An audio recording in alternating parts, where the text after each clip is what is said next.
Merhaba, iyi günler. Bugün Sırrı Süreyya Önder Kandıra cezaevine teslim oldu. Kesinleşmiş hapis cezasını yatmak için Kandıra cezaevine girdi. Kendisi ile cezası kesinleşmeden birkaç gün önce telefonla konuşmuştum. Annesinin rahatsızlığıyla uğraşıyordu, çok yoğundu. Bir de üzerine ardından bu olay çıktı ve cezaevinde ve suçlama 2013 Nevroz'unda yaptığı konuşma. O konuşma sırasında ben de gazeteci olarak kürsünün altında izleyenlerden birisiydim. Ertesi gün gazetelerin hemen hemen hepsi silahlara veda müjdesiyle çıkmıştı. O konuşma ve Abdullah Öcalan'ın yollamış olduğu mesaj vesaire Türkiye'de yeni bir dönemin başlatıcısı olarak alkışlanmıştı. Ama daha sonra olaylar çok hızlı gelişti ve 28 Şubat 2015'teki o meşhur Dolmabahçe Sarayı'ndaki açıklamanın ardından HDP milletvekilleri ve hükümet temsilcilerinin birlikte yaptığı açıklamanın ardından Türkiye kısa bir süre sonra çözüm süreci, değişik adlar alan ama hepsine çözüm süreci diyebiliriz, sona erdi. Ve şimdi bunun hesabı soruluyor. Hesap öncelikle HDP'lilerden soruluyor. Selahattin Demirtaş'tan, Sırrı Süreyya Önder'den soruluyor.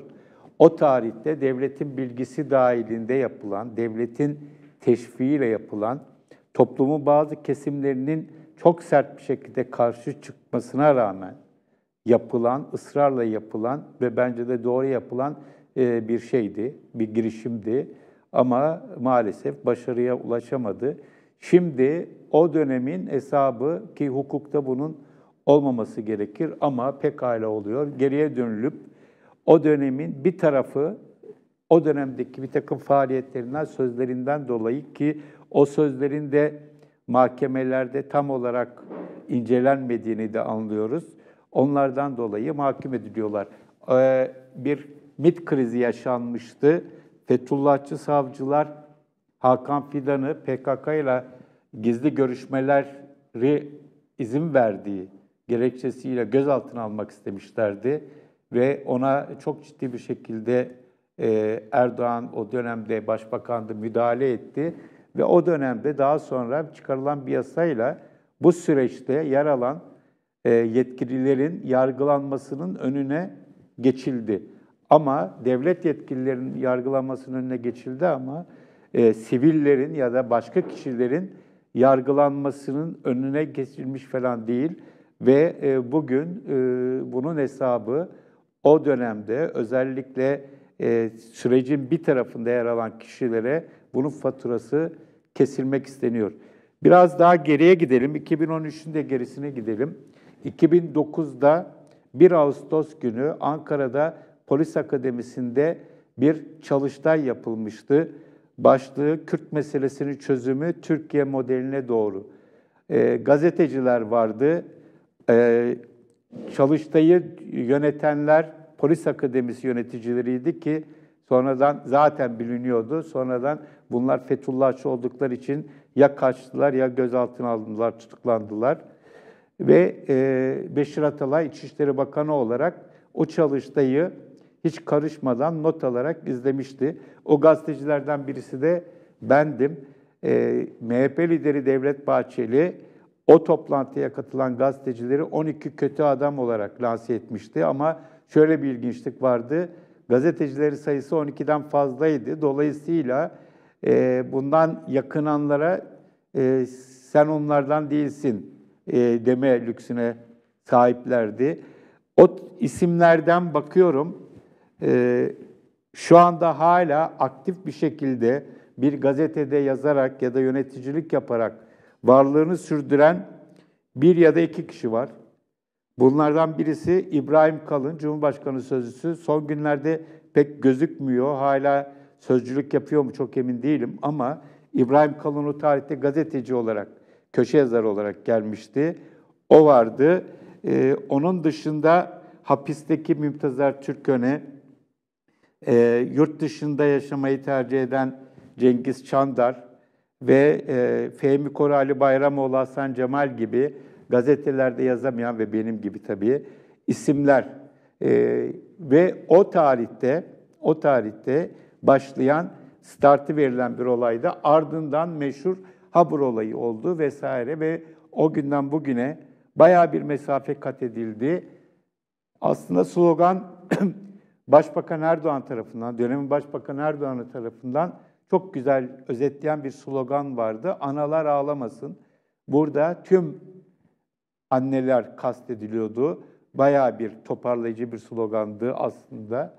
Ama yürümedi. Bütün akil insanlar heyetlerine rağmen ve yapılan bütün müzakerelere rağmen HDP milletvekillerinin devletin bilgisi ve teşviği ve denetimi dahilinde Kandil ve İmralı arasında mekik dokumalarına rağmen bir yerde iş tökezledi. Şimdi burada kim yanlış yaptı, kim bozdu meselesini bir kenara bırakalım.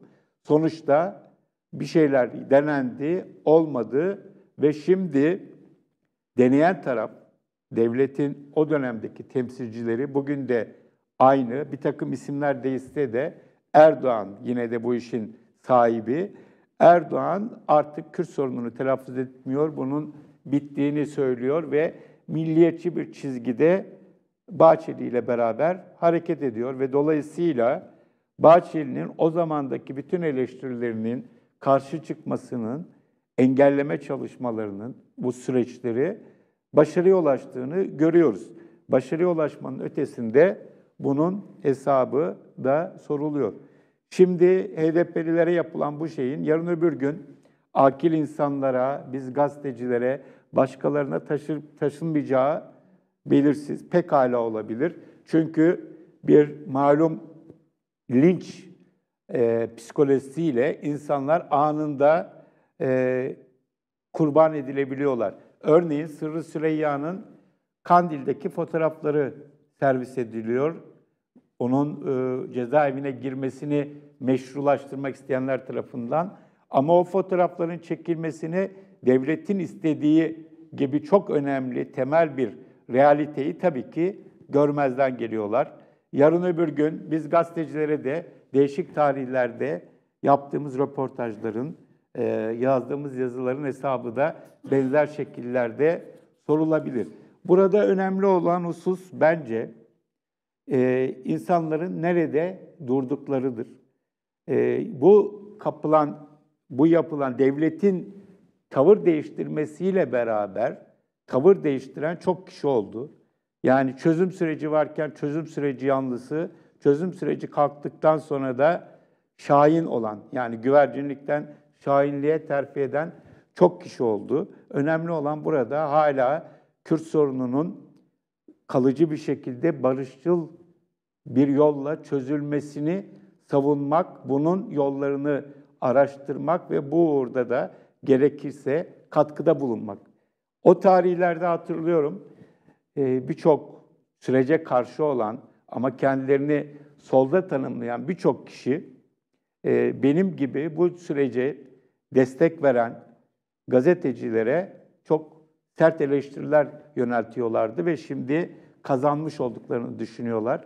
O tarihlerde söylediğim bir şeyi hatırlıyorum. Ben kendim bildiğim bileli solcu olan birisi olarak daha çok küçük yaşlarda İstanbul'da katıldığımız mitinglerde zaten bu sloganları, Kürtlerin haklarının kazanılması talebini dile getirmiş insanlardık.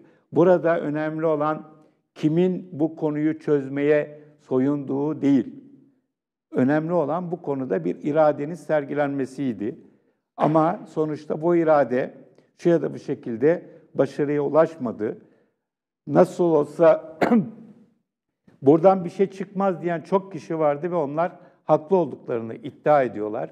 Bence haklı falan değiller. Pekala bu süreç başarıya ulaşabilirdi. Ama birçok iç ve dış nedenle farklı farklı olayı bozmak isteyen farklı farklı çevrelerin işi bulandırmasının da zehirlemesinin de suyu zehirlemesinin de payını akılda tutarak konuşmak istiyorum.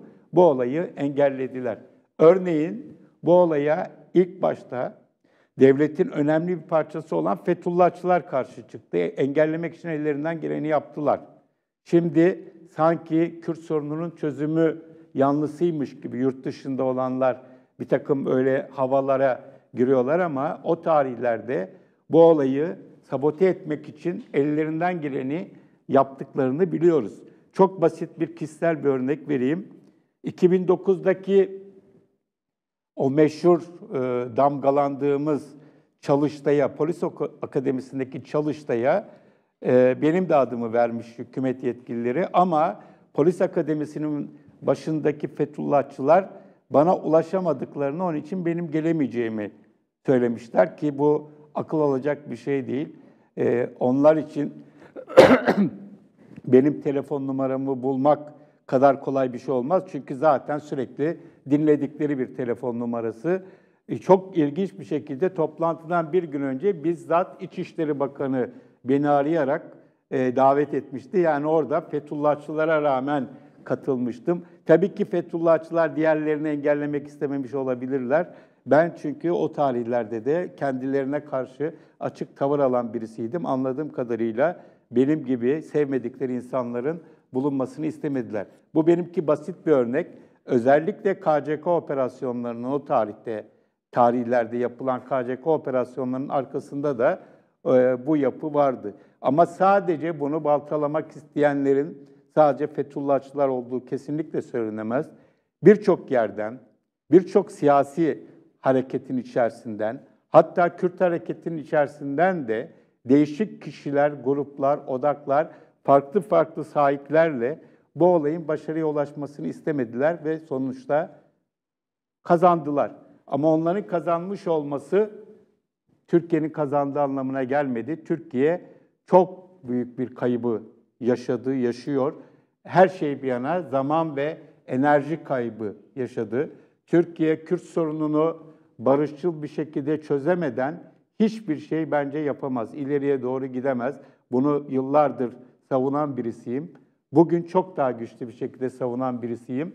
Sonuçta bugün o tarihte sürecin içerisinde bir tarafında yer almış kişilerin sudan gerekçelerle tasfiye edilmesi, hapsedilmesi, cezalandırılması olabilir ama bütün bunlar Türkiye'de Kürt sorununun varlığının üstünü örtmesine yetmeyecektir. Bunu özellikle vurgulamak istiyorum. Türkiye'de tüm sorunların anası bence Kürt sorunudur. Kürt sorununu yok sayarak Türkiye'de hiçbir şeyi kalıcı bir şekilde çözmenizin imkanı yoktur.